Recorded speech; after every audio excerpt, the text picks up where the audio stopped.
अस्सलाम वालेकुम। उम्मीद करता हूँ तमाम दोस्त खैरियत से होंगे।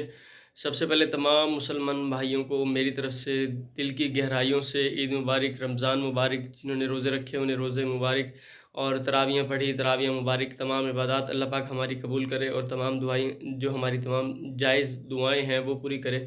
और तो मैं देख रहा था कि सब लोग जो है मुख्तलिफ़ तरीके से कोई पैनाफ्लेक्स वाला स्टिकर्स वगैरह बना के भेज रहे थे, पोस्टर टाइप, और कोई जो है ना वो तहरीर लिख के भेज रहे थे कॉपी पेस्ट करके।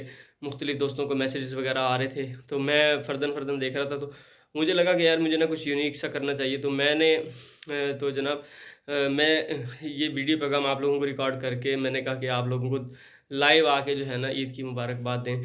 तमाम दोस्तों को, तमाम जो है मुसलमान भाइयों को दिल की गहराइयों से ईद मुबारक। और आप ये देखेंगे कि मैंने जो ब्लैक कलर का ड्रेस पहना है, तो ये एक ब्लैक कलर का ड्रेस जो है वो एक शौक की अलामत है। तो खान साहब इस टाइम जो है जेल में कैद हैं, और ये तो एक उनकी वजह से, और दूसरा फ़लस्तीन में जितने मुसलमानों पर ज़ुल्म और जो ढा रहा है इसराइल, तो ये उसके लिए शौक की अलामत है। तो मैं इसे कोई, हम ईद को सेलिब्रेट नहीं कर रहे। तो ये सब चीज़ें खैर हमें इसके ऊपर अफ़सोस है कि ये सब चीज़ें हो रही हैं।